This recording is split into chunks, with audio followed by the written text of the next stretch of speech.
그런데 쌍꺼풀도 분명하고 코도 오똑하고 입술도 도톰한데 50, 60 되신 분들 중에 무섭게 생긴 분들이 계세요. 이목구비가 뚜렷한데도 무섭게 생긴 분들이 계세요. 그런 분들은 왜 그럴까요? 서로 죽이자, 죽자, 뭐 살자, 뭐 이렇게 말하고 20년 동안 싸운 사람은요, 아무리 예쁜 얼굴이라도 망가지게 돼 있어요. 사람은요, 어떤 말을 듣느냐에 따라서 이쁘고 이쁘지 않는 게 결정이 되는 거예요. 여러분들 남편한테, 아내한테도 그렇지만 자식한테도 뭐라 그래? 너는 내 자식이 아니라 왼수다. 나가 되져라. 이런 썩을 놈. 그러면은 자식이 어떻게 될까요? 왼수가 되고요. 바깥에 나가 돌아다니게 되고요. 썩게 돼 있어요. 근데 우리는 엄마들 자식 뜻대로 안 된다고 속상할 때 말을 함부로 하죠. 여러분들 생각을 해봐요. 우리 아들이 있어. 공부 좀 못해. 공부 못하면 어때요? 나는 공부 잘하는 거 그렇게 훌륭하다고 생각 안 해요. 근데 우리는 공부를 못하면 대한민국은 죄인 취급하잖아요. 어쨌든 공부를 못해. 그런데 아들한테 엄마가 괜찮아. 공부 못하면 어때? 이렇게 잘생긴 아들 하느님이 우리 집에 떨어뜨려 주었고 엄마는 밥 안 먹어도 우리 아들만 봐도 배불러. 이런 소리 듣고 자라는 애들은요. 삐뚤어질 수가 없어요.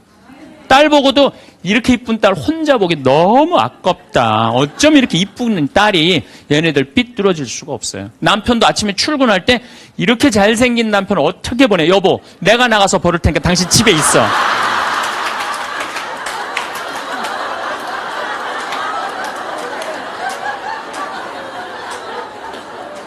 이러면은요, 남자가 돈 벌러 나갈 때 어깨 당당하게 피고 나가요. 근데 남편 출근할 때 뒷꼭지 대고 오늘 그 돈 안 갖고 들어오려면 집에 들어올 생각 꿈도 꾸지 말라고. 그럼 남자는요, 나가서 어깨 피고 돈 못 벌어요. 말에 복이 있는 거야, 말에 복이 있는 거예요. 어떤 엄마가 입만 열면 아들한테 빌어먹을 놈이에요, 빌어먹을 놈. 야, 이 빌어먹을 놈아, 밥 처먹어라. 근데 초등학교 1학년 때 반에서 1등을 했어. 근데 엄마가 한다는 소리, 빌어먹을 놈 공부 잘하네? 삶이 힘들었나 봐요. 서울대 법대를 합격을 했어. 그랬더니 엄마가 한다는 소리, 우리 빌어먹을 놈 드디어 큰일 해냈네. 근데 엄마는 그리고 돌아가셨어요. 돌아가셨는데 이 아들이 사법고시를 아무리 봐도 안 되는 거예요.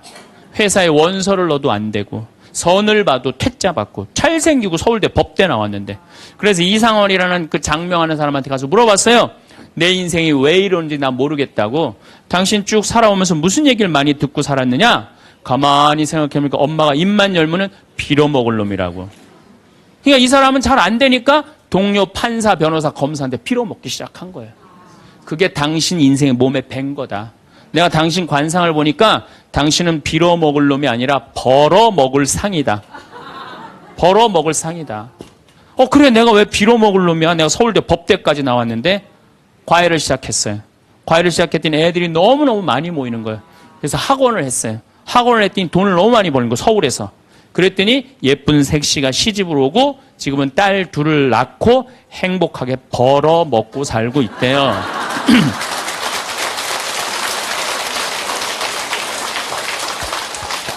말 한마디에요, 사람 운명이 갈리는 거예요. 말 한마디에. 여러분들은 자식이나 남편, 아내한테 정말 좋은 말을 해주느냐, 생명을 살리는 말을 하느냐, 좋은 열매를 맺는 말을 하느냐, 이거 생각해봐야 돼요. 여러분들 친구 집에 음식점에 가갖고 친구한테 요즘 장사 잘 돼? 그랬더니 친구가 한다는 말이 이명박 정부 들어부터 되는 게 하나도 없어. 이러다가 망할 것 같아. 꼭 남 탓하는 사람 있잖아요. 똥파리만 날려, 똥파리만. 근데 또 다른 친구 식당에 갔어요. 그랬더니 다른 친구가 장사 잘 돼? 남들은 힘들대는데 우리 집엔 단골 손님들이 와갖고 내가 매일 가락시장에 가갖고 신선한 재료로 음식을 준비를 해. 자, 다음에 친구들이, 야, 너 우리 개 모임이 있는데, 동창 모임 있는데 너 좋은 음식점 있으면은 나 안내 좀 해줘라. 그러면 여러분들 똥파리 날리는 집으로 안내할 것 같아요?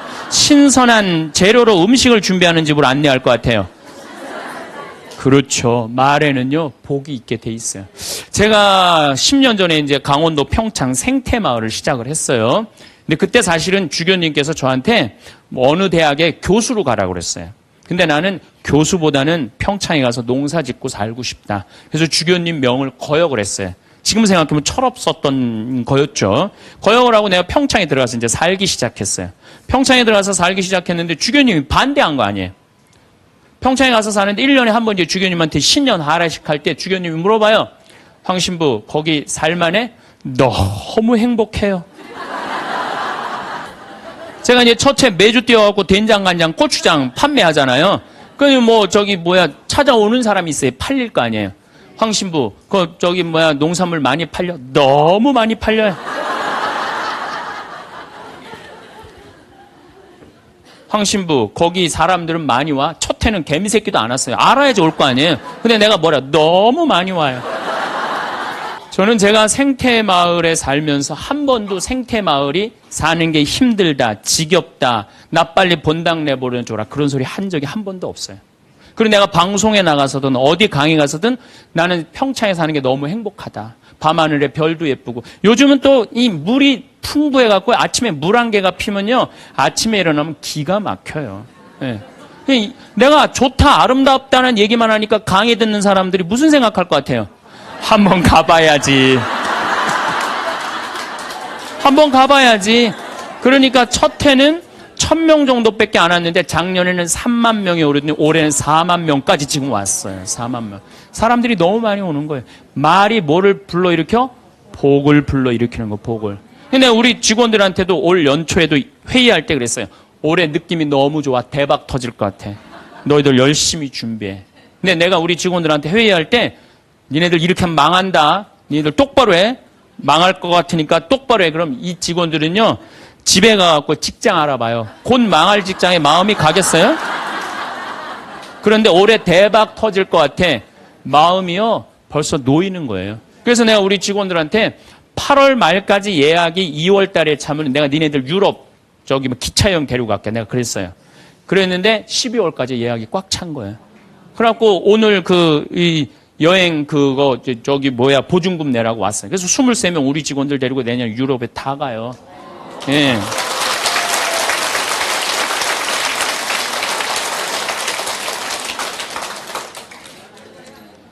제 신조는 그달에 번 건 그달에 다 쓰자. 이게 제 신조예요. 예. 올해 번 거는 올해 다 쓰자. 이게 내 신조예요. 그러니까 내가 행복하다, 많이 온다, 많이 판매된다. 이렇게 말하니까 우리 생태마을이 즐겁고 행복하고 사람이 어제도 250명 다녀왔어. 내일도 또 250명 오고 매일 그냥 내가 외부 강의 나오지 않는 한 안에는 꽉꽉 차는 거예요. 말이 복을 불러일으키는 거야. 말이. 귀향하는 말인데 좋은 말, 행복한 말을 해야 되지 않아요? 근데 우리는 현대인들은 이런 특성이 있어요. 입만 열면은 힘들어 죽겠다, 지겨워 죽겠다, 이렇게 사느니 죽는 게 낫다. 이런 소리 참 많이 해요. 그런 소리 많이 하죠? 또 우리 할머니들 늙으면 죽어야 된다. 이런 소리 많이 하잖아요. 죽으면서 그런 소리 하면은 이쁘긴 한데 죽지도 않으면서 그냥 늙으면 죽어야 된다. 우리 어머니가 60 넘어서 딱 뭐라 그러셨어요? 아유, 늙으면 죽어야 돼. 깜짝 놀랐어요. 내가 효도할 때가 됐는데 벌써 돌아가시면 어떡해. 그래갖고 나는 신부 5년 휴가 동안 정말 거의 내 모든 휴가는 어머니 아버지를 위해서 썼어요. 성주순례, 이스라엘, 그 다음에 또 우리나라 좋대는데 금강산, 백두산 다 모시고 갔다 왔어요. 죽는다니까. 빨리 갔다 와야 될 거 아니야. 빨리 갔다 와야 될 거 아니야. 그런데 그렇게 60 넘어서 늙으면 죽어야 돼. 그 소리를 했는데 깜짝 놀랐는데 요즘은 그 소리 들으면 신경질 난다니까요. 그 소리 하신 지 20년이 지났어요. 20년. 갈 생각을 안 하세요. 아버지는 피부가 더 뺑뺑하고 어머니도 더 고와지세요. 그러니까 죽지도 않을 거면서 힘들어 죽겠다, 지겨워 죽겠다, 사는 게 지겹다. 이게 말이 안 된다는 거죠. 복을 차는 거예요. 여러분들 2년 전인가 우리 서울교구 시각장애우들 100분이 우리 생태마을에 오셨어요. 정말 그분들 기쁘더라고요. 그래서 내가 뭐가 그렇게 기쁘냐 그랬더니 신부님 우리 눈에 뵈는 게 없어서 행복하다고. 눈에 뵈는 게 없어서 행복하다고. 그런데 그분 네 분이 여러분들 제가 시각장애우들이랑 1년을 같이 살았어요. 상계동에서 1년을 살았는데 너무 잘 알아요. 그분들 뭐 젓가락 비비는 거 뭐 노름도 다 해요. 할 거 다 해요. 예, 뭐 별걸 다 하는데 시각이 이게 어렸을 때 열이 너무 나갖고 시각을 잃어버리는 경우 많거든. 그때는 눈알을 빼요. 이 눈알이 있는 분들이 있고 아예 알을 빼는 분들도 있어요. 근데 이 눈알을 빼면 중증들이에요. 중증들. 눈이 있어도 흐릿하게 보이는 분들도 있어요. 근데 이 눈알을 뺀 내 형제가 우리 생태마을 그 데크, 강이 내려다보는 데크에 서서 이렇게 말하는 거예요. 야, 베드로야, 내가 50년 동안 우리나라 참 많이 다녀봤는데 이렇게 경치 좋은 데는 처음 본다. 그래서 내가 물어봤어요. 아니, 이게 경치 좋은지 당신들이 어떻게 아느냐 그랬더니 신부님, 강물 소리 들리지 않느냐, 강물 소리. 새소리 들리지 않느냐 이거야. 그 다음에 느티나무 바람에 흔들리는 소리 들리지 않느냐. 또 5월 달에 오셨는데 아카시아 향기, 공기, 이렇게 경치 좋은 데는 처음이라는 거야. 얼마 전에도 우리 생태마을에 교수님인데 60에 시력을 잃기 시작해갖고 65세 완전히 시력을 잃으신 교수님이 오셨어요. 근데 그분이 나하고 밥을 먹으면서 이런 말씀을 하시더라고요. 신부님, 저도 오래간만에 새벽에 강물 소리, 너무 듣기 좋은 강물 소리 들어서 3시간 동안 강물 소리에 흠뻑 젖었다는 거예요. 그리고 새벽에 새가 우는데 너무 자기 오래간만에 행복했다고. 근데 여러분들은 이 두 눈으로 온 세상을 다 보면서도 사는 게 지겨워 죽겠어. 이렇게 사느니 죽는 게 나. 눈이 아깝다 이거예요. 눈이 아깝다. 눈알 하나 갈아 끼는데 얼마 들어? 1억 들어. 1억. 2개 갈아 끼면 2억이야. 2억. 지금 난 눈 뜨고 쳐다보고 있는 분들 지금 2억 지금 깔고 있는 거야. 지금 2억. 심장 하나 갈아 끼는데 5천, 간 갈아 끼는데 7천, 신장 갈아 끼는데 3천이야. 그럼 이거 3억 5천이야. 3억 5천. 여러분들 팔 하나 이거 의족으로 갈아 끼는데 400이에요. 양팔 800, 양다리 1600. 대충 따지면 여러분 한 5억 정도 되는 거예요. 그리고 더욱이 여기 지금 걸어오신 분은요, 적어도 5억짜리로 지금 끌고 온 거예요. 5억을 갖고. 그리고 여러분들 눈, 다리, 손가락, 발가락 다 붙어있는 식구 4명이 밥을 먹으면은요, 20억이 앉아서 먹는 거, 20억이 앉아서.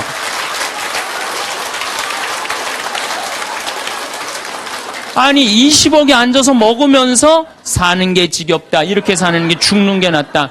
하느님이 주신 축복을 날리는 거예요, 날리는 거예요. 밥 먹을 때 재산이 없으면 어때요? 출세 안 하면 어때요? 앉아서 뭐라 그러면서 먹어. 우리 20억 밥 먹자. 얼마나 행복해. 여러분들이 사는 게 괴로운 게 뭐냐 하면은, 욕심이 너무 많아서 그래. 그래서 입에서 나오는 게 지겹고 불만만 나오는 거야. 사는 게 힘들면은 좋은 소리가 안 나오잖아요. 욕심이 많으면 사는 게 힘들어져요. 사는 게 힘들어서 욕심이 생기는 게 아니라 욕심이 많아서 사는 게 힘들어집니다. 여러분들 욕심만 안 피면요 우리 인생 괴롭지 않아요. 그러니까 괴로운 사람들은 입만 열면 힘들다. 그런데 이게 누구끼리 제일 서로 죽이는 말을 많이 하느냐. 복을 이제 서로 빌어줘야 되는데 누구끼리 제일 많이 아픈 말을 하느냐면 부부끼리 제일 많이 아픈 얘기를 많이 해요. 근데 참 나도 남자지만은 여자 참 이해하기 힘든 존재예요. 여자 이상하고 요상하고 괴상하고 아주 복잡하고. 나만 그런 줄 알았더니 스티븐스 호킹스 박사라고 있어요. 스티븐스 호킹스 박사. 이 사람이 나이가 71인데 작년에 뭐라고 그랬냐면은 자기는 140억 년 전에 우주에서 벌어진 일도 다 아는데 자기는 아직도 여자의 95%를 이해를 못하겠다고 그래요. 아니 그 유명한 사람도 95%를 이해를 못하겠다고 그러는데 나는 더 모르죠. 네. 여자를 이해하지 못하니까 여자한테 폭력을 쓰는 거예요. 제가 신학교 1학년 때 주일학교 중고등학교 아이들을 데리고 한 20명 정도를 데리고 200명 정도를 데리고 여름 캠프를 갔어요. 우리 때는 4박 5일 가고 그랬어요. 섬강이라는 데를 갔는데 애들이 이제 수요일 날 이제 세 번째 날 전부 이제 강에 들어가는 프로그램이야. 근데 여선생 하나가 고개를 꼬고 안 들어가는 거예요. 그래갖고 아니 다 들어가는데 저 선생은 왜 저 물에 안 들어가느냐, 저 선생 프로그램에 참여시켜라, 빨리 집어넣어라. 그랬더니 다른 선생님들이 오더니 학사님 안 된다는 거예요. 저 선생님 오늘 그날이라는 거, 그날.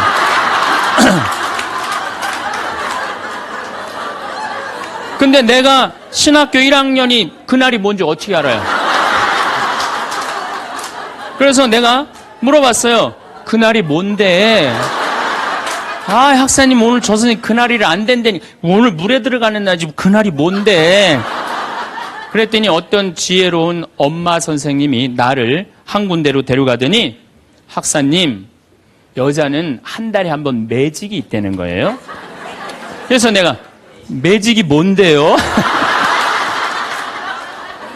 근데 그 엄마 선생님 정말 지혜로웠던 것 같아요. 그 엄마 선생님이 학사님, 이 여자는 한 달에 한 번 생리를 하는데 그때 피가 나오기 때문에 물에 들어가면 안 된다는 거예요. 나는 그거 처음 알은 거예요. 처음 알은 거, 그때. 그러니까 내가 여자에 대해서 모르니까 여자한테 뭐를 하느냐 하면 폭력을 쓰는 거예요. 폭력을. 근데 이런 일들이 집안에서 수도 없이 일어나요. 남자는 여자를 이해하지 못해서 폭력을 쓰고 여자는 남자를 이해하지 못해서 폭력을 쓰고, 그래서 서로 답답하다고 싸울 때 보면 크크크 치치치 크크크 이러고 싸워요. 말이 안 통한다고. 그러니까 여자에 대한 생물학적 특징을 알아야 되고 남자에 대한 생물학적 특징을 알아야 되는데 그거에 대해서 서로 모르는 거예요. 근데 이제는 알아야 돼요. 왜 알아야 되느냐 하면은 옛날에는 남자하고 여자하고 20살에 결혼해갖고 50살에 죽었어요. 남자, 여자. 20살에 결혼해갖고 애 한 10 낳다보면요, 애 낳다가 죽어요. 남자는 애 키우다 죽어요. 갈등이 있을 수가 없어요. 부부라고 그러지만은 한 집에 살지도 않아. 안사람, 바깥사람. 그러고 그냥 사는 거예요. 근데 요즘은 안 죽어. 100살까지. 남자, 여자가 50살서부터 100살까지 서로 이해도 못하면서 한 집에서 50년을 사는 거예요. 서로를 이해를 못하면서. 그러니까 말이 어떤 말이 나와? 상대방한테 가슴에 멍을 들게 하는 말이 나오는 거예요. 멍이 들게 하는 말을. 우리 인간은 말이라는 것처럼 중요한 게 없는데 이 말을 잘 사용하느냐 사용하지 못하느냐에 따라서 그 공동체가 행복하기도 하고 그 공동체가 불행하기도 합니다. 내가 또 복을 불러오는 말을 하는 사람이 있고 복을 차는 말을 하는 사람도 있습니다. 그래서 과연 나는 생명을 살리는 말씀을 하는 사람인가, 좋은 열매를 맺는 말씨를 뿌리는 사람인가, 아니면 입만 열무는 기분 나쁘게 하는 말투를 던지는 사람인가, 이 이야기를 나누고 있습니다. 근데 이게 부부끼리 가장 많은 상처를 주는 것 같아요. 지난주 끝에도 잠깐 말씀드렸듯이 나도 남자지만 참 여자를 이해하기가 힘들어요. 제가 이렇게 한 2년 전에 제가 위암 수술을 했어요. 그래갖고 이제 이 위를, 암 환자들은 온도가 42도가 넘어가면 재발하지도 않고 암이 죽는데요. 그래서 이제 제가 찜질방을 잘 가요. 찜질방을 잘 가는데, 아주 뜨거운 찜질방을 잘 가는데, 얼굴이 알려졌잖아요. 그래갖고 아는 사람들이 많아요. 그래갖고 수건을 뒤집어 쓰고 찜질방에 가서 앉아 있어요. 한쪽 끝에 조용히 쭈그리고 앉아 있어요. 그러면 이제 아줌마 셋이서 들어와서 수다를 떨기 시작하면은 이해할 수 없는 수다를 떨어요. 아줌마 3명이서. 뭐라고 그러냐면은 한 아주머니는 자식 얘기해요. 자식 얘기. 그럼 옆에 아주머니가 자식 얘기하면은 그 자식 얘기를 같이 받아줘야 되는데 옆에 아주머니는 그러거나 말거나 자기는 남편 바람핀 얘기해요.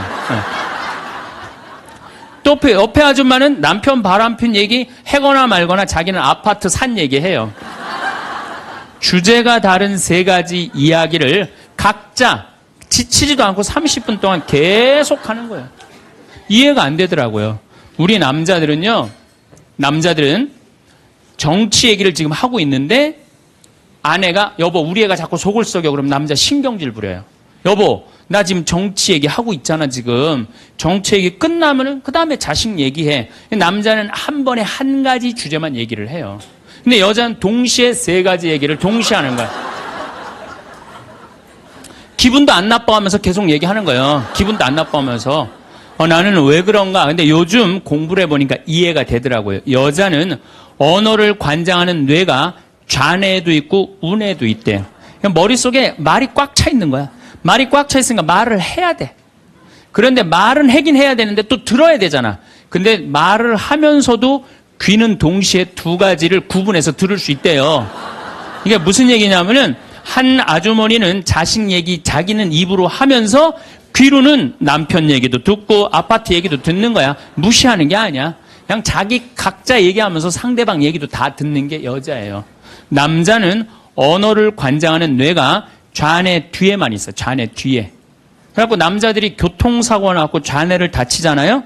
그러면은요 언어 상실이 온대요. 근데 여자가 교통사고 나고 좌뇌를 다치잖아요. 좌뇌를 다쳐도 전혀 말하는데 지장이 없대요. 아직도 우뇌가 남아 있어서. 그리고 이런 이 부부가 남자하고 여자하고 부부 싸움을 하잖아요. 그럼 남자는 또 흥분을 하면 그나마 좌뇌 뒤에 언어를 관장하는 뇌 기능이 없어져 버린대. 흥분하면. 그러니까 아내가 여보 당신 뭐 시집 와갖고 나 손에 물 안 묻히게 해준다 그랬더니 당신 나 얼마나 고생시켰어. 뭐 결혼기념일을 챙겨줬어. 생일을 챙겨줬어. 우리 친정엄마를 챙겨줬어. 나 여행을 보내줘서 막 따지면은 남편들이 대꾸를 해야 되는데 이게 어디 있는 줄 알아야지. 대꾸를 어디 있는 줄 알아야지. 그래갖고 대부분의 남자들의 반응이 어떠냐면 그거 30분 동안 계속 하다가 끝나는 거예요. 여자는 그냥 좌뇌에 있는 거 쏟아내고 우뇌에 있는 거 쏟아내고 막 30분 동안 그냥 있는 대로 공격을 하고 난 다음에 여자는 할 얘기 다 했어요. 그 남자가 그게 시끄러. 그리고 여자는 자기 하고 싶은 얘기 다 하면은요 원도 한도 없어요. 부엌에 가갖고 아무 일도 없다는 듯이 설거지해요. 그럼 그때부터 남자들이 신경질이 나는 거예요. 왜 신경질이 나냐면 왜 내가 그때 그 적절한 대답을 왜 찾아내지 못했을까? 막 신경질이 나는 거예요. 그래갖고 막 쇼파 던지고 신경질을 부리면은 아내가 부엌에서 아무 일도 없다는 듯이 아내가 한마디 해요. 나와서 이 사람은 무슨 말만 하면 승질을 부린다고. 그러니까 말싸움으로 아내를 이길 수가 없어요. 남자는요 여자하고 말싸움 해갖고 이길 수가 없어요. 나는 우리 천주교 신부 중에 수녀님하고 싸워갖고 이겼다는 신부를 본 적이 없어. 말싸움으로 여자를 이길 수가 없어요. 말싸움으로. 하느님이 창조할 때 남자한테는 너는 하루에 10,000마디만 해라. 10,000마디만 해라. 창조할 때 그렇게 창조하신 거예요. 10,000마디만 하라고. 여자는 하루에 너는 25,000마디 해라. 25,000마디 해라. 그러니까 하느님이 10,000마디만 하라고 창조한 남자는 출근해갖고 직장에 가면 10,000마디 해요. 이 말 저 말 하면은 벌써 10,000마디 끝나. 집에 들어오면 더 이상 말할 수가 없어. 아니 하느님이 10,000마디만 하라고 그래서 10,000마디만 하고 들어온 거야. 집에 들어와서는 더 이상 할 얘기가 없는 거예요. 할 의무 끝냈어. 근데 우리 여기 있는 자매님들도 남편 출근하고 애들 학교 가도 혼자 있으면서도 10,000마디 해요. 멸치 대가리 따면서 너는 어디서 잡혀서 우리 집에 왔니? 꽁치 다듬으면서 너도 어디서 잡혀서 왔니? 그리고 막 테레비 보면서도 테레비하고도 얘기해요. 그냥 테레비하고도 얘기해요. 막 테레비하고도 얘기하고 그렇게 10,000마디 해요. 10,000마디 하고 저녁에 이제 몇 마디가 남았냐면 15,000마디가 남은 거야. 이 15,000마디를 누구하고 하고 싶으냐면 남편하고 하고 싶은 남편. 그래갖고 저녁 차려주고 남편한테 여보 그 옆집 여자 말이야. 오늘 저녁에 같이 저녁 찬거리를 사러 시장에 나갔는데 그 여자는 김치찌개 거리를 돼지고기 한 근만 사면 되는데 5근이나 사고 정신 나간 여자야. 그러니까 그냥 살림이 그 모양이지. 이랬는데 남자는 이미 더 이상 말하기 귀찮은 거예요. 그래서 남편이 한마디 해요. 쓸데없는 소리 하지 말고 부엌에 와서 국이나 더 떠오라고. 그럼 여자는 미치는 거예요. 아직도 15,000마디가 남아있는데 국 떠오라고 그러면 미치는 거예요. 근데 저도 이 말에 저도 동감을 해요. 왜냐하면 저는 10,000마디만 하게 창조된 인간이잖아요. 그런데 나는 이렇게 강의를 하면 100,000 마디를 해요. 100,000 마디. 100,000 마디라니까 사실은 난 사제관에 우리 생태마을에서 강의하고 사제관에 딱 밥 먹으러 저녁에 내려가잖아요. 한마디도 하기 싫어요. 한마디. 근데 우리 밥 해주는 자매님이 밥하고 난 다음에 뭐 이런저런 얘기할 거 아니에요. 뭐 개도 내가 5마리 키우니까 개 얘기도 하고 뭐 어쩌면 대꾸하기가 싫은 거예요. 그래서 한동안 대꾸를 안 했어요. 대꾸를 안 하니까 굉장히 기분이 나쁘잖아요. 신부님이 대꾸를 안 하니까 안 되겠더라고요. 그래서 하루는 불러서 내가 얘기를 했어요. 남자는 하루에 10,000마디만 하게 창조됐는데 내가 10만 마디를 한다. 그래서 나는 정말 대꾸하기가 싫다. 한마디도 하기 싫다. 그냥 밥만 먹고 싶다. 나한테 앞으로 말 시키지 말아라. 제가 얘기를 했어요. 얘기를 했는데도 그래도 우리 자매님도 여자인지라 말을 하잖아요. 그럼 막 말을 하는데 내가 얘기했는데 말하니까 신경질을 하잖아요. 내가 인상을 딱 쓰면은 자매님이 한마디예요. 신부님 대꾸하라는 게 아니야. 그냥 나 떠드는 거니까 그냥 밥만 먹으라는 거야. 이게 뭐냐면은 이게 합의가 된 거예요. 합의가 된 거야. 그러니까 그냥 떠들어 그냥 떠도 난 대꾸 안 하는 거 이해하고 떠드는 거 이해되는 거야 서로. 내가 보기에는 많은 부부들이 특히 우리 자매님들이 남편이 막 목석같이 있으면 이런 말을 해. 나는 사는 게 하나도 재미가 없다. 그러죠? 남편이 목석 같으니까. 그런데 남편이 목석이 아니에요. 원래 창조되기를 그렇게 창조된 거예요. 10,000마디만 하게 창조된 거예요. 그러니까 여러분들은 유일한 실수는 10,000마디밖에 할 줄 모르는 인간이랑 결혼한 게 유일한 실수예요. 더 놀라운 건 뭐냐면은 한 아주머니는 자식 얘기하고 한 아주머니는 남편 얘기하고 한 아주머니는 아파트 얘기하면서 손으로는 달걀을 까먹어 간다는 거예요.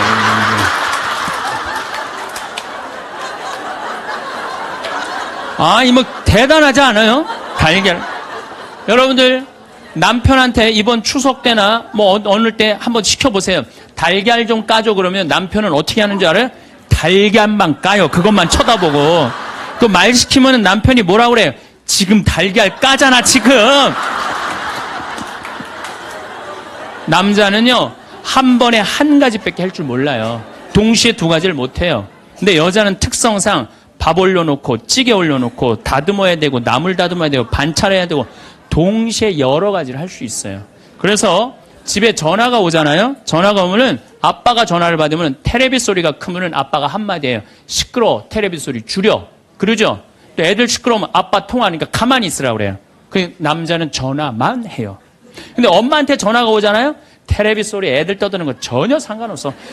더욱이 어느 정도로 심하냐면 막 통화하면서 테레비에 딱 어떤 여자가 나오면은 저 여자 이혼했다고 그러더니 나오네. 이게 무슨 얘기냐면은 언어에 있어서 여자가 남자보다 뛰어납니다. 언어에 있어서. 제가 한번 뭐 고등학교 강의를 갔는데 한 10년 전 얘기예요. 강의를 갔는데 그해 경기도에 영어 선생님 172명을 뽑았는데 여자가 170명, 남자가 2명 됐대요. 언어에는요, 여자가 탁월한 능력을 갖고 있어요. 그러니까 남자는 말주변이 없어. 말주변이 없게 돼 있어요. 근데 문제는 언어만 뛰어난 게 아니에요. 여자가 시각도 뛰어나요. 시각도. 우리 눈에는 광수용체가 있어. 빛을 받아들이는 수용차, 짝대기, 사각형 짝대기가 1억 3천만 개가 있어요. 이게 남자, 여자가 다 있어요. 근데 이 1억 3천만 개는 하얀색, 빨간색, 까만색, 파란색만 구분하는 거예요. 그러니까 남자들은 이 광수용체 1억 3천 거, 요것만 있어요. 그러니까 남자들은 색깔 구분을 4가지만 해요. 남자는 회색도 하얀색, 베이지색도 하얀색, 하얀색도 하얀색이야, 남자는. 남자는 분홍색도 빨간색, 주황색도 빨간색, 빨간색도 빨간색이에요. 남자는 색깔 구분을 못 해요. 근데 여자들은 원추형 광수용체 700만 개가 더 있어요. 여자가. 그래갖고 이건 온갖 색깔을 구분하는 거예요. 그러니까 나는 아직도 카키색이 무슨 색인지 몰라요. 카키색, 잿빛색, 쥐오리색, 뭐 별색을 다 얘기해, 여자들은. 그런 구분이 다 되는 거예요. 여자들은 생겨 먹은 것 자체가 그렇게 생겨 먹은 거예요. 색깔. 그러니까 4가지 색깔밖에 구분하지 못하는 남자와 온갖 색깔을 구분하는 여자하고 부부야. 그 부부가 옷 사러 나가면 싸울 것 같아, 안 싸울 것 같아? 싸워요. 왜냐하면 남자는 다 그게 그거 같으니까 아무거나 딱 붙잡아. 여보 가자 그러면 아내가 답답해 보이잖아요. 여보, 지금 당신 얼굴 색깔하고 그 옷 색깔하고 맞다고 생각해? 안 어울리잖아. 가만히 있어봐. 그래갖고 이거 들었다 놨다 저거 들었다 놔면은 남편이 신경질이 나는 거. 뭘 저렇게 까다롭게 고르느냐. 아무거나 그냥 입고 가지. 그러니까 남자들하고 여자하고 싸울 수밖에 없어요. 싸울 수밖에 없어요. 그래갖고 옷 사러 나갈 때는 같이 나갔는데 들어오는 시간은 달라요. 이미 남자는 벌써 들어와 있어. 신경질 부리고. 그러니까 색깔 구분 때문에 그래. 색깔 구분. 그런데 남자들은 옛날에 사냥하던 버릇이 있어서 시각이 터널형 시각을 갖고 있어요. 멀리 사슴을 발견해야 돼. 곰도 발견해야 되고. 그래서 멀리 이렇게 쪼여서 보는 습관이 있어요. 남자들은. 멀리 있는 걸 잘 봐요. 남자들이. 그런데 요즘 남자들이 사냥을 해요, 안 해요? 안 해요. 쪼여 보는 습관은 있는데 사냥을 안 하니까 요걸 남자들이 어디다 쓰냐면 잔치집에 가면은 이쁜 여자가 있으면 그걸 쪼여서 봐요. 금방 누구한테 들켜요? 마누라한테 들키는 거예요. 이쁜 여자 처음 보냐고. 어떻게 알았지? 왜 몰라? 이렇게 쪼여서 보고 있는데. 그래서 참 재미난 통계가 있어요. 부부가 같이 잔치집에 가면 남자는 3명 내지 4명밖에 모르는데 온 사람. 그 사람 왔었어? 이런데요. 나는 뭐 기억이 없는데? 기억이 없지. 당연히 이거 쪼이고 계속 보고 있었으니까. 근데 여자는 시각이 180도라 다 본대요, 다. 그 남자 넥타이를 몸에 고갖고 시계를 못 차고 왔는 것까지 다 한다는 거예요, 여자. 그래서 보통 정신적인 바람을 피는 걸 보면은 남자는 3명 정도 피는데 여자 한 30명 정도 이미 피고 들어와요. 그런데 이렇게 이 터널형 시각을 가진 남편한테 아내가 심부름을 시킵니다. 여보, 냉장고에서 치즈 좀 꺼내와. 그러면 이 남자들이요, 딱 냉장고만 열면요, 답답한 거예요. 이놈의 치즈가 어디 있는 거야, 이게. 터널형으로 보니까 이게 안 보이는 거예요, 치즈. 못 찾아요. 그 좁은 그 냉장고 안에 있는 그걸 못 찾아요. 그래갖고, 아니, 치즈가 어디 있다고 그래. 나 못 찾겠는데. 그러면은, 아내는 이게 180도 시각이기 때문에 뒷꼭지에도 시각이 있어요.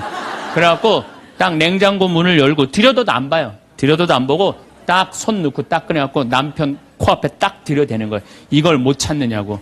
그러면요 남자들은요 깜짝깜짝 놀라는 거예요. 아내의 능력에 대해서 놀라는 거예요. 그래갖고 결혼 생활 한 20년쯤 한 부부들을 보면은요 아내가 부엌에서 소리만 지르면요 남편은 경기를 일으키는 거예요. 이번 또 내가 뭘 잘못해갖고 저 소리를 지르는 거야. 그냥 남자들이 눈치가 없어요. 눈치가. 말주변 없지 눈치 없지. 그렇죠? 눈치가 없어요. 남자들이. 참 그러니까 남자들이 어느 정도로 눈치가 없느냐면은 아내가 지금 자기를 미워하는지 괴로워하는지 몰라요. 언제 아느냐면 귀싸대기를 맞아야지 알아요. 귀싸대기를 귀싸대기를 딱 맞아야지 이거 지금 우리 마누라가 심각하구나. 아니면 아내가 눈물을 뚝뚝 흘릴 때 그때서 느끼기 시작하는 거예요. 정말 답답한 거죠. 그러니까 말주변 없지 눈치 없지. 근데 아까도 말씀드렸지만 어제도 말씀드렸지만은 이게 40까지 50까지 살 땐 아무 문제가 없어요. 이게 100년 살면서요, 한 집에서 답답해서 못 살아요, 둘이. 답답해서 못 살아요. 아니, 말주변이 있나, 눈치가 있나. 거기 더 미치는 건 뭐예요? 청각이 떨어져요, 남자가. 청각이 떨어져요. 보통 개는 10만 사이클 정도 듣는다 그래요. 10만 사이클. 10만 사이클 듣고, 그 다음에 어린아이들은 3만 사이클 정도는. 그래서 초등학교 아이들, 중고등학교 아이들이 헤비메탈 음악이 좋아해요, 걔네들. 헤비메탈 음악 좋아하고 엄마는 짜장면을 시켜서 혼자 먹고 나는 뭐 찌꺼기만 먹었어 뭐 이런 랩 음악 걔네들은 다 들려요. 다 들려 걔네들은. 여러분들은 잘 안 들리죠? 네. 이 얘네들 3만 엄마들은 2만 사이클 정도로 2만 사이클. 그러니까 젊은 부부가 같이 잠을 자갖고 건너방에서 애가 울잖아요. 그럼 누구 귀에만 들리느냐면 엄마 귀에만 들려요. 그래갖고 여보, 나 너무 힘들어. 오늘 애하고 하루 종일 씨름을 해갖고 내가 힘들어서 못 일어나니까 당신이 일어나서 좀 나가봐. 이러면은 대부분의 남편들이 이렇게 말한대요. 아무 소리도 안 들리는데 뭐가 들린다 그래. 예민하게 굴지 말고 잠이나 자. 그러면은 누가 일어나서 나가느냐면은 아내가 일어나서 나가는 거, 엄마가 일어나서 나가는 거. 그러니까 아내들은 남편하고 살면 살수록 더 답답한 거야. 말주변이 있나, 눈치가 있나, 말귀를 알아듣나.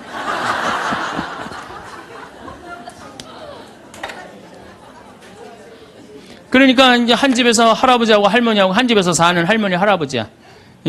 할아버지가 이제 저녁 국을 못 끓였는지 너무 궁금한 거야. 그래서 안방에서 할머니한테 여보 마누라 오늘 저녁 국 못 끓였어?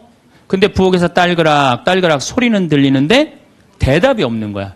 이놈의 마누라가 날 또 무시하는구나. 이번엔 또 거실에 나가고 또 한번 물어봐요. 이놈의 마누라 저녁 국 못 끓였냐니까 왜 대답이 없어? 아 근데 딸그락 딸그락 소리는 들리는데 또 대답이 없는 거야. 너무 화가 난 할아버지가 이번에는 부엌에 가갖고 이놈의 할망구야.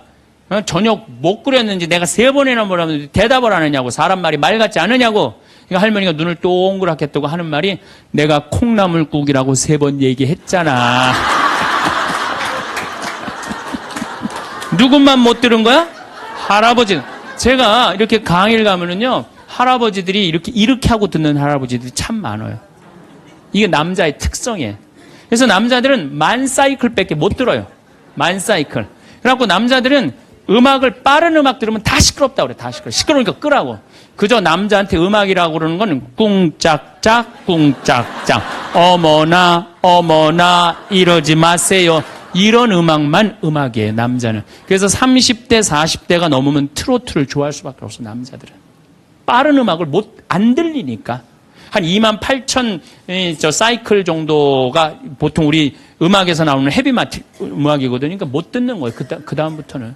그러니까 말귀 못 알아듣지, 눈치 없지, 말 주변 없지. 자, 요즘 어떤 할아버지가 할머니하고 같이 한 집에서 사는데 그런 거예요. 이제 냉장고가 고장이 났고 애프터 서비스를 불렀어.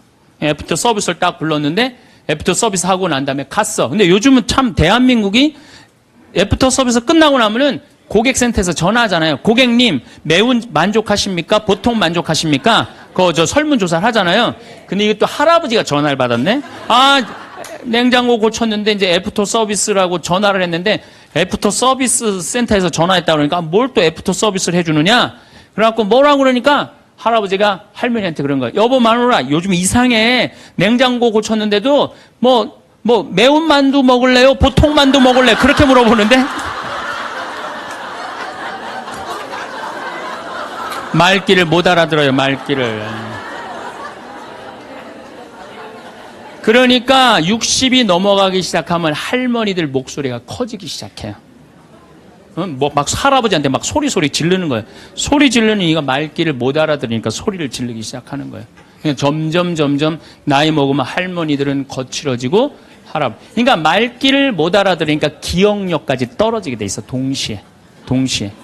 그러니까 어떤 할머니 할아버지가 또 한 집에서 살면서 할아버지가 너무 배가 고픈 거예요. 할머니한테 심부름을 시켰어요. 여보 마누라 좀 부엌에 갖고 냉장고에서 우유하고 아이스크림 좀 갖다 줘. 나 배가 고파. 그랬더니 할머니가 막 일어나면서 가려고 그랬어요. 그랬더니 할아버지가 신경질을. 이놈의 마누라야 그냥 가면 어떻게 가다가 까먹으면 어떻게 하려고 그냥 가냐고. 적어가라고. 우유하고 아이스크림. 할머니가 딱 째려보고 이놈의 영감탱이가 내가 그것도 모를까 봐 그걸 적어가라고 그러냐고. 기다리라고 내가 우유하고 아이스크림 갖다 줄 테니까 할머니가 추측 가셨어요. 갔는데 한 몇 분 있다가 왔는데 할머니가 삶은 계란을 갖고 온 거예요. 근데 이 할아버지가 뭐라고 그러냐면은 기가 막힌 거예요. 고마워 마누라 삶은 계란 갖다 줘서. 자기가 뭐 시켰는지도 모르는 거야.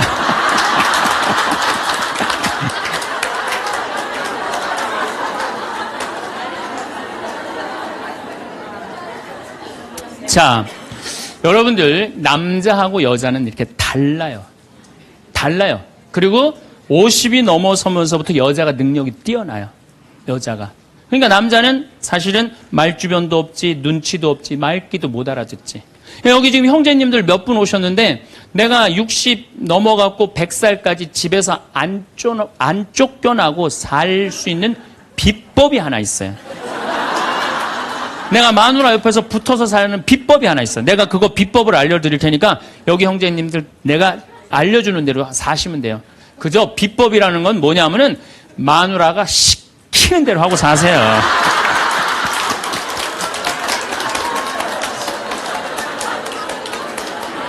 밥 먹으라고 그러면 밥 먹고 이 옷 입으라면 이 옷 입고 저거 입으라면 저거 입고 어디 갔다 오라면 갔다 오고 그러지 뭐 자기 뜻을 밝히지 마세요. 자기 뜻을.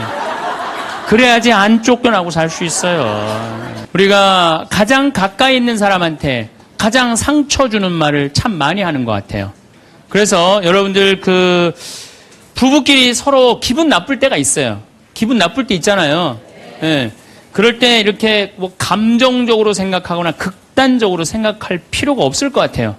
왜 그렇게 생각하실 필요가 없느냐면 지금 종자가 다른 종자가 이상한 행동을 하고 있다. 이렇게 생각하면 좀 마음이 좀 편안해요. 저 사람이 날 미워해서 그러는 게 아니다. 더욱이 여성이라는 이 성은 제가 남성이기 때문에 그런 걸 많이 느껴요. 여성은 참 신비한 존재. 여자는요, 생리를 하고 난 다음에 1일부터 18일까지 점점 기분이 좋아진대요.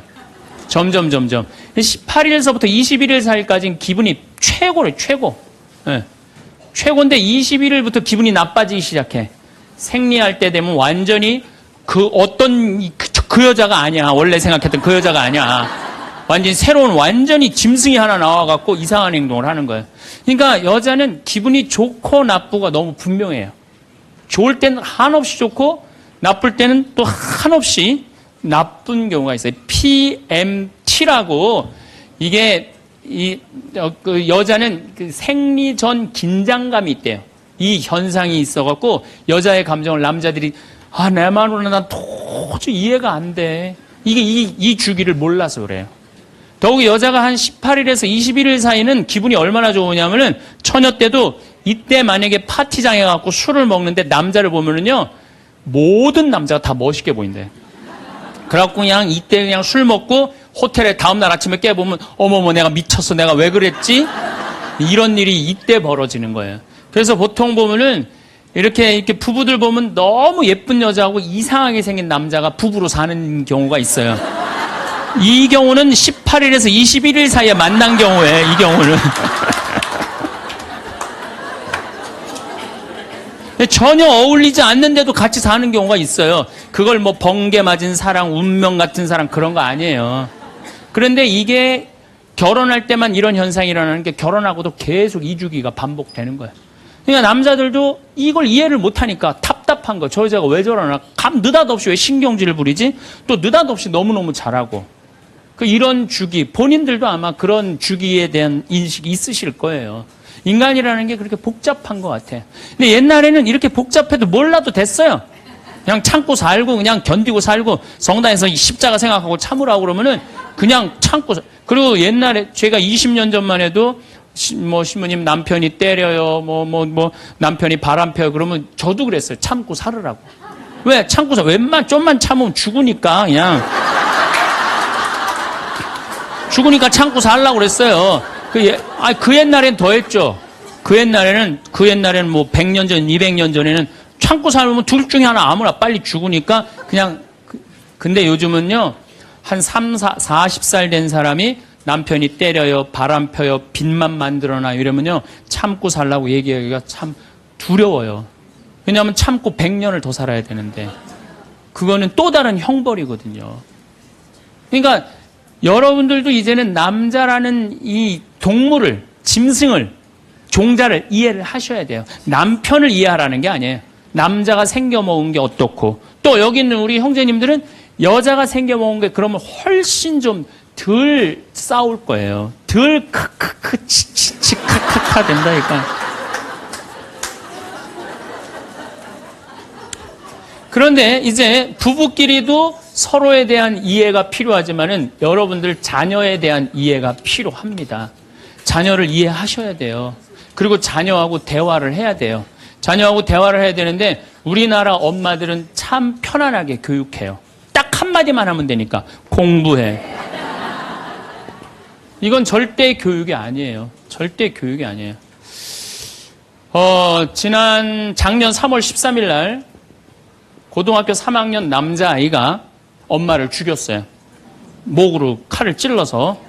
그런데 얘가 전국 4천등 하는 아이였대요. 모의고사에. 전국. 근데 엄마는 전국 1등 하라고 그래요. 전국 1등.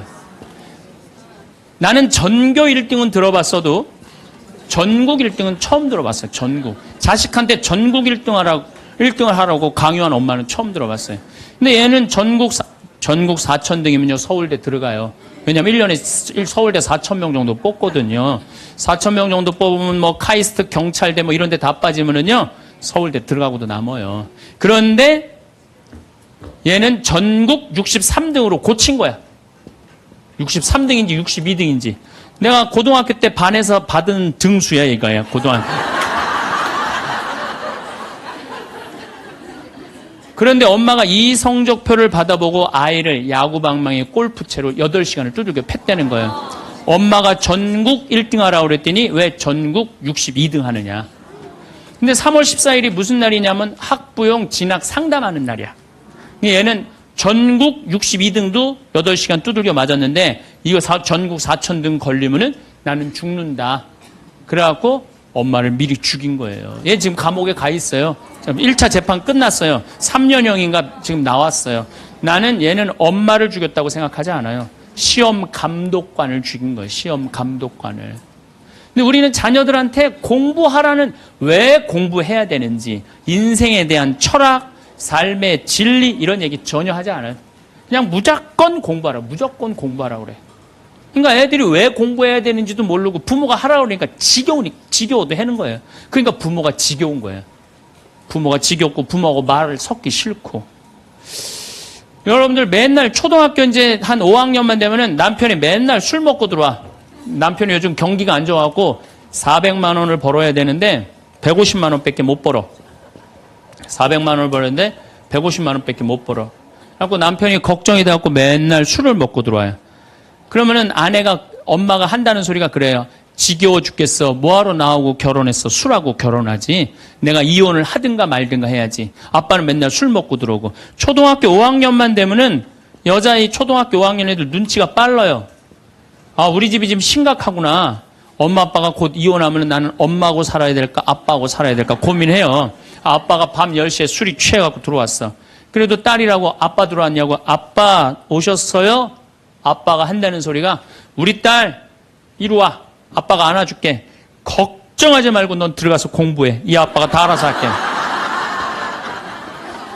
아니 엄마는 이혼한다는데 뭘 다 알아서 한다는 거야. 근데 엄마는 지겨워 죽겠어. 내가 이혼하든지 말든지 이런 소리 하면요. 얘는 마음 잡고 공부 못합니다. 공부하란다고 공부하는 게 아니거든요. 정말 지혜로운 엄마는 어떤 엄마인 줄 알아요? 남편 술 취해갖고 들어오면은 방에다 뉘어놓고 근심 어린 얼굴로 쳐다보는 초등학교 5학년 딸아, 아빠가 맨날 술 먹고 들어오니까 걱정되지? 엄마 나 걱정돼. 아빠가 왜 저래 조금? 사실은 아빠가 요즘 경제가 좀 어렵잖니. 너도 알다시피 지금 유럽의 그리스 사태 터졌잖아. 그리고 이란 핵무기 때문에 지금 석유값이 자꾸 올라가고 있어. 그리고 미국은 리먼 브라더스 경제 위기가 왔잖아. 이렇게 어려운 경제 위기가 와서 아빠가 한 달에 400을 벌어야 되는데 150밖에 못 벌어.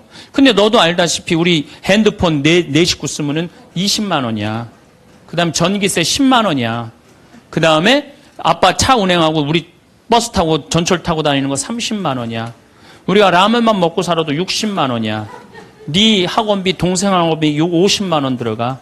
그러고 난 다음에 우리 아파트 부금 100만 원 들어가. 한 달에 최소한 250은 있어야 되는데 150밖에 6개월 동안 아빠가 지금 이렇게 우리 집이 마이너스야. 그래서 아빠가 저렇게 근심 걱정이 돼서 저렇게 술을 먹고 들어오니 네가 좀 이해를 해줬으면 좋겠다.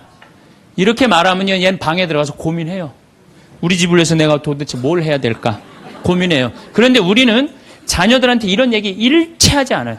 일체하지 않고 너는 들어가서 뭐 하라고 그래? 공부하라고 그래. 그러니까 애들이 공부를 왜 해야 되는지 모르잖아요. 유대인들은요, 초등학교 1학년만 되면은 왜 우리가 이 초막절을 지내야 되는지, 왜 우리가 과월절을 지내야 되는지, 할머니, 할아버지는 어떻게 살았고, 엄마, 아빠는 어떻게 살았고, 다 얘기해줘요.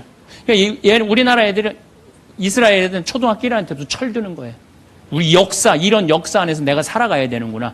제가 지난 3월 달에 내가 이제 다음 겨울에 12월 달에 그 강의를 이제 말씀을 드릴 거예요. 3월 달에 이스라엘에 초청을 받아서 갔다 왔어요. 근데 마침 내가 그 사막 체험을 했는데 그때 이스라엘의 영재 아이들이 거기 왔었어요. 천재 아이들이죠. 근데 이스라엘은 고등학교 3학년 18살만 되면요, 무조건 군대 가야 돼요. 3년. 남자고 여자고 다 3년. 근데 걔네들이 전부 다 의대 합격한 애, 공군사관학교 합격한 애, 다 그런 애들이야. 그래서 내가 물어봤어요. 니네들은 18살만 되면은 군대를 간다는데 너희들 정말 군대 가고 싶느냐? 내가 물어봤는데 걔네 눈빛이 반짝반짝 거리면서 나는 이 나라를 위해서 가겠다는 거예요. 그리고 그냥 가는 것도 아니고 반드시 가고 난 기쁘게 가겠다는 거예요. 얘네들은 역사, 의식, 가정의식 다 있는 거야. 우리나라, 그러니까 우리나라 애들은 20년 동안 역사 얘기도 안 듣고 사람 살아가는 도리 얘기도 안 듣고 무조건 뭐만 하라고 그래? 공부만 하라고 그래. 제가 얼마 전에 내 친구의 친구가 세상을 떠났어요. 근데 그 세상 떠난 사람 여자야. 근데 고등학교 2학년 딸이 있고 대학교 1학년 아들이 하나 있는 거야. 그런데 이 엄마가 딸을 깨워야지 딸은 일어나서 학교를 가는 거예요. 근데 10시가 됐는데 엄마가 안 깨운 거야. 엄마가 왜 나를 안 깨웠지? 10시가 됐는데 부엌에 가보니까 심장마비로 죽은 거예요. 심장마비로 죽었는데 아들이 이제 올라왔죠. 지방대학 다니면서. 아들이 올라왔는데 아들이 장례 때 하나 울질 않더래요. 우리 친구가 가서 보니까. 그리고 그냥 슬퍼하질 않더래요. 그런데 장례하는 날 아빠한테 그러더래요. 아빠, 나 내일 MT가 있는데 나 그거 꼭 가고 싶은데 나 어떻게 하면 좋으냐고. 나 내일 MT 가게 해달라고 그러더래요. 철이 안 들은 거죠. 그런데 여러분들, 얘가 철이 왜 없을까요? 누가 이렇게 철없이 키웠을까요? 부모가 철없이 키운 거예요. 뭐 하라고 그런 거야? 공부하라고 그러는 말 외에는 한 얘기가 없는 거예요. 공부하라는 얘기. 우리 집에 이 형제가 4형제. 근데 우리 둘째 형이 머리가 나빠요. IQ가 99에. 난 126인데. 근데 우리 둘째 형이 중학교 1학년 때 어느 날 갑자기 공부를 잘하는 거예요. 반에서 1, 2등을 하는 거예요. 그리고 좋은 고등학교 가고 좋은 대학 나와서 대기업 하고 요즘 아주 그냥 번듯한 회사의 사장이에요.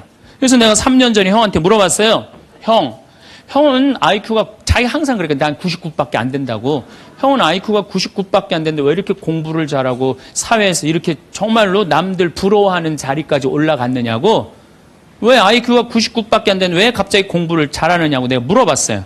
근데 형이 이런 말씀을 저한테 하더라고. 형이 신부님, 내가 중학교 1학년 때 아버지가 간 수술했어요. 큰 간 수술을 했어요. 난 초등학교 4학년 때 기억나요. 아버지 병원에 가면 천도복숭아 따먹었던 거 기억나요. 그리고 아버지가 퇴원을 하고 다음날 허리를 구부리고 출근을 하시더래요. 근데 우리 형이 보니까 어머니가 그랬대요. 여보, 며칠 쉬었다가 나가라고. 그렇게 허리를 구부리고 어떻게 출근을 하느냐고. 근데 아버지가 그러더래요. 나는 내 자식 먹여 살리고 공부시키려면 오늘부터 나가야 된다고. 그 일주일 동안 이 99짜리 IQ가 지켜본 거예요. 일주일 동안 지켜보면서 자기가 그런 생각을 했대요. 내가 저 아버지를 위해서 해야 되는 건 공부다. 그래갖고 이 99 IQ가 코피가 터져가면서 공부를 한 거예요.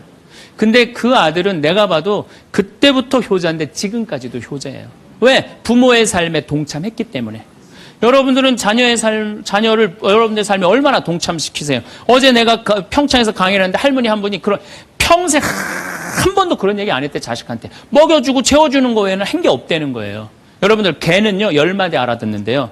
기다려, 앉아, 손, 엎드려, 이 정도 알아듣는데요. 그리고 원숭이는 한 30마디 알아듣는데, 자기네들끼리도. 사람은 적어도 하루 한 집에서 살면서 10,000마디는 해야 된대요. 근데 우리가 자녀들한테 무슨 얘기해? 일어나, 밥 먹어, 학교 가, 숙제, 공부해, 시험은 10마디 정도밖에 안 한 거야, 20년 동안.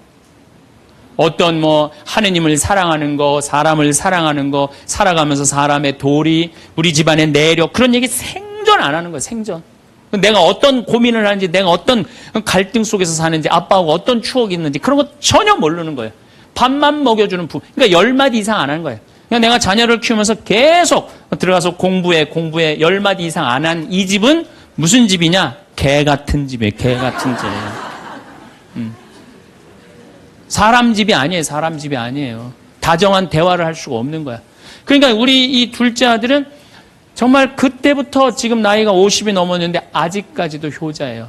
그래서 내가 이렇게 나보다 신부가 됐으면 더 잘 살았을 거예요, 둘째 형이. 근데 큰 형은 이제 우리 어머니 아버지가 이제 휴가를 이제 우리 생태마을, 요즘은 이제 거의 못 오시는데 휴가를 오면 이제 누나, 큰아들, 둘째 아들이 돌아가면서 모시고 와요. 근데 이제 큰아들도 자기도 조그만 공장을 하는데 막 이제 바쁘니까 바쁜 와중에 어머니 아버지 모시고 오는 거 아니에요. 오다가 어머니가 아이고 얘야 묵주를 까먹었다 그러면 신경질을 부린대요. 바빠 죽겠는데 어떻게 하라고 그러냐고, 지금. 일주일만 손가락으로 하고 오라고, 그냥. 그런데요. 근데 둘째 아들은 어머니가 딱, 이제 아들 둘째 아들이 태우고 평창에 오다 얘야 묵주를 까먹었다. 그러면 둘째 아들은 그러죠. 우리 어머니가 저한테 해준 얘기예요. 어머니 걱정하지 마세요. 톨게이트 앞에서도 그런데 어머니 걱정하지 마세요. 차 돌리면 되죠, 뭐. 그리고 그 차를 돌려갖고 30분 동안 집에 가서 그 묵주를 찾아서 모셔다 드린다는 거예요. 그러니까 부모가 불편한 게 싫은 거야. 왜? 이 자식은 중학교 1학년 때부터 누구의 삶에 동참한 거야? 부모의 삶에 동참한 거야. 여러분들은 자녀들을 언제부터 삶에 동참시켰어요? 부모가 속이 썩는지 아빠가 힘든지 고통스러운지 그런 건 하나도 얘기 안 하잖아요. 그리고 너는 뭐만 하면 돼? 공부만 하면 되는 거야. 저는 요즘 우리 사회가 지금 굉장히 거칠다 그래요. 왕따, 그 다음에 학원 폭력, 성폭력, 굉장히 뭐 아주 충격적인 사건들이 많이 벌어지잖아요. 내가 보기에는 이거는 다 집안에서 교육이 말이 안 통해서 그래. 부모가 진리를 애들한테 알려줘야 될 거 아니야, 진리를. 그리고 하느님의 사랑도 알려줘야 되고. 근데 그런 얘기 생전 안 하는 거예요. 저는 요즘 무슨 대책 막 낼 때 정말로 한심해요. 그런 대책으로는 해결이 안 돼요. 저는 중학교 때 성당을 이틀 갔어요. 토요일 날, 일요일 날. 뭐 이틀 간 게 아니라 6일이면 6일 다 갔죠. 7일이면 7일 다 갔어요, 성당. 매일 가서 성당 살았어요.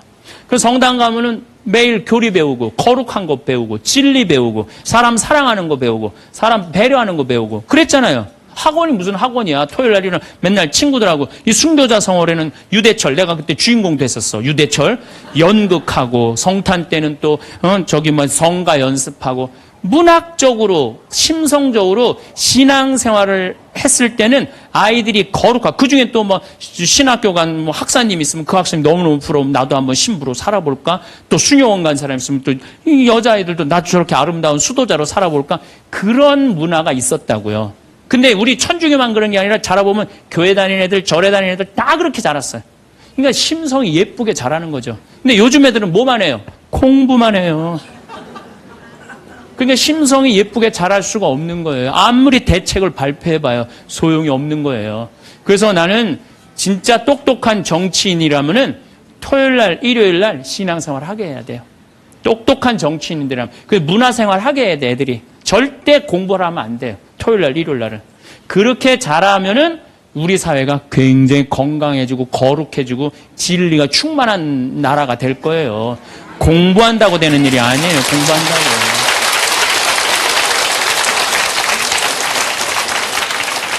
그러니까 자식들하고 대화를 하려고 해도 대화를 해본 적이 있어야지 대화를 할 거 아니야. 공부하라는 말 외에는 해본 적이 없는데. 그래서 엄마 명동에 어때? 좋았어? 좋았어. 어떻게 좋았어? 그냥 좋았어. 넌 들어가서 빨리 공부해.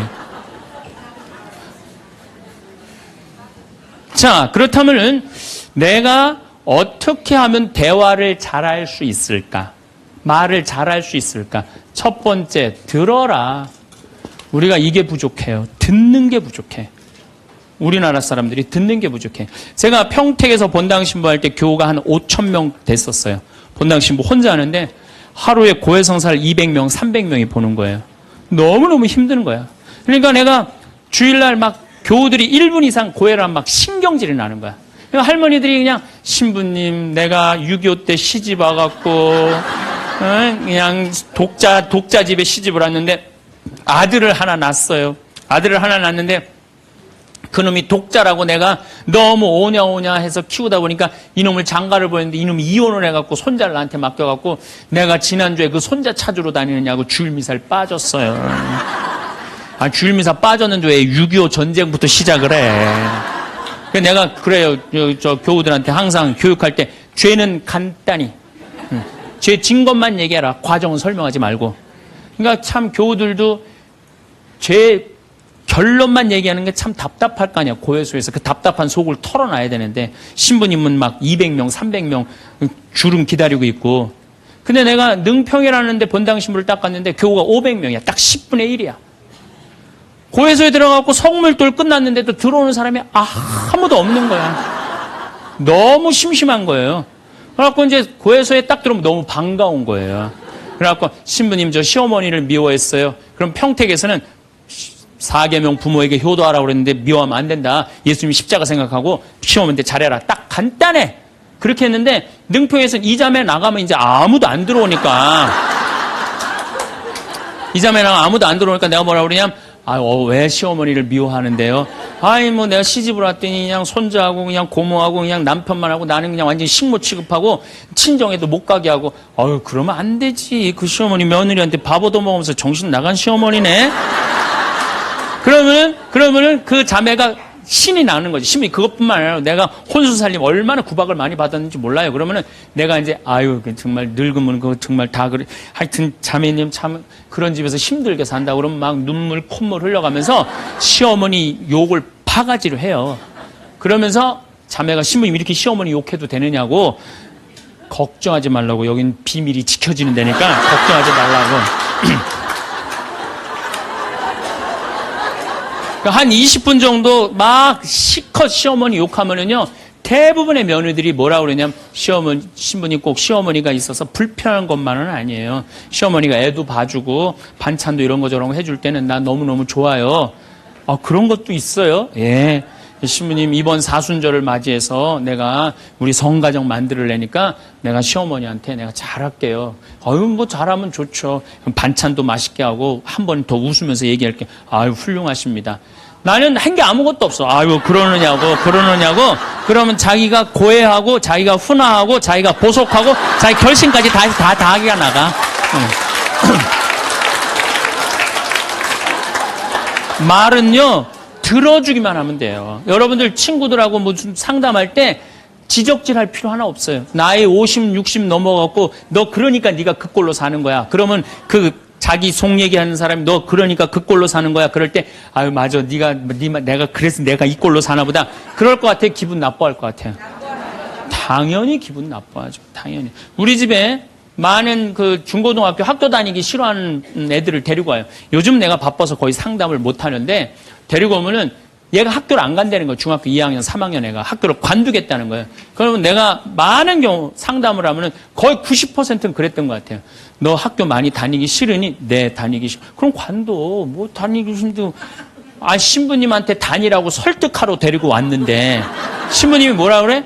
나는 이제 그렇게 마음 먹고 애가 오는 거예요. 저 엄마가 날 저기까지 데려간 거는 나를 학교를 다시 다니게 설득을 시키려고 저 신부를 만나게 해주는구나. 근데 내가 관둬. 뭐하러 다녀? 내가 엄마한테 자세히 얘기해 줄 테니까 너 관둬. 근데 왜 다니기 싫은데 이유가 뭐야? 그럼 공부도 따라가기 힘들어. 그래, 맞아. 한번 따라지면 그거 못 따라가.